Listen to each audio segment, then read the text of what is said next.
Hey there, it's Tammy Kabell with Career Resume Consulting, and today I want to talk with you just shortly about a psychological principle. It's actually called a cognitive bias, called anchoring. Now, a cognitive bias is basically how our brains work on an unconscious level that help drive our decisions on a conscious level.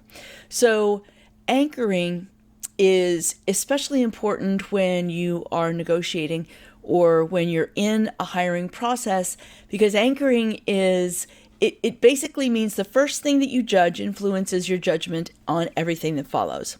So, for instance, if you were to mention how much you currently make, and I know in some states they can't ask you that question, but they might ask you what your salary expectations are. But if you were to mention how much you made during the course of like let's say at the beginning of a hiring process, they're actually going to use that as a filter to basically weed you out if you're too expensive or even if you're too cheap. And so this anchoring principle is really around, let's say, for instance, the first dollar amount that is mentioned either by you or the recruiter or the hiring manager. Whoever says that first dollar amount, that's where the anchor is. So, for instance, it's because human minds are very associative in nature, and so we're always looking to connect the dots between several things to make our world make sense. And when you ask, or if you say a number in the beginning, let's say you let them know that you're currently making $150,000 a year. That's the anchor. And they're probably only going to offer you $160,000 a year if they offer you the job. Whereas they were prepared to pay $225 or $250. You don't know because you've just set the anchor too low. So what I would recommend you do is always let them say the dollar amount first. And you really don't want to talk money until they've offered you the job anyway, because you've got so much more leverage when they've offered you the job. But what I would recommend, if they say, how much are you making? It's an apples to oranges comparison between what I'm making and what I would expect to make in this position because of the difference in job responsibilities and the scope of responsibility. And then you would immediately say, how much are you wanting to pay for this position? Is there a range that you're wanting to look at?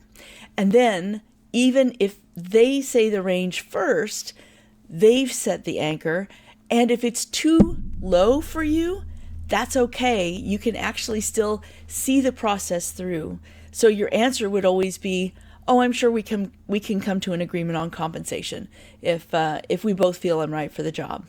So you would say that hoping that you're building enough value in yourself and your abilities, your experience, your accomplishments, that you'll be able to add a lot more to the position than what they were hoping to get. And that way, if they offer you, let's say $225, and you really wanted $250, that's easy to get. So all you have to do is build your value to be better than everyone around you. And if you don't have any competition, if you are searching in the hidden job market, the unadvertised job market, you can actually, if there's no competition, you can still undersell yourself. So be sure and sell yourself as a standalone investment that can pay off very quickly, and then they are willing to pay you what you're worth, even if what you're worth is $75,000 to $100,000 more than what they were thinking they were going to pay for the position. I've actually been able to take that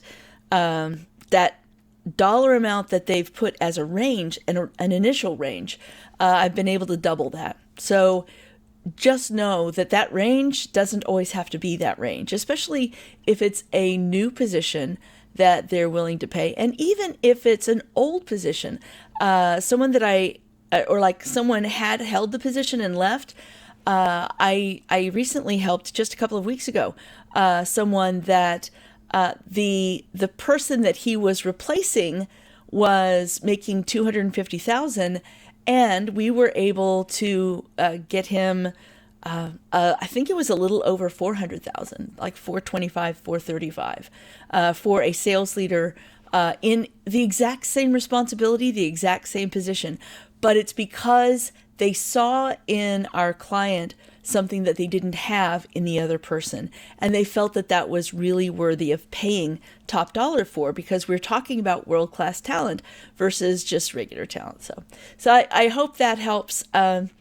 And be especially mindful of anchoring, or the anchoring effect during salary negotiations. But really, it's any time you hear a number, or the first time you hear a number, that anchors it for you or the other person.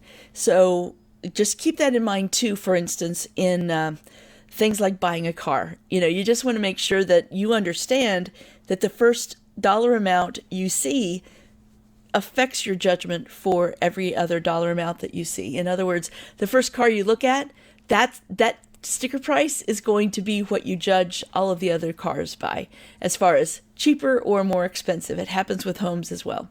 So I hope this helps.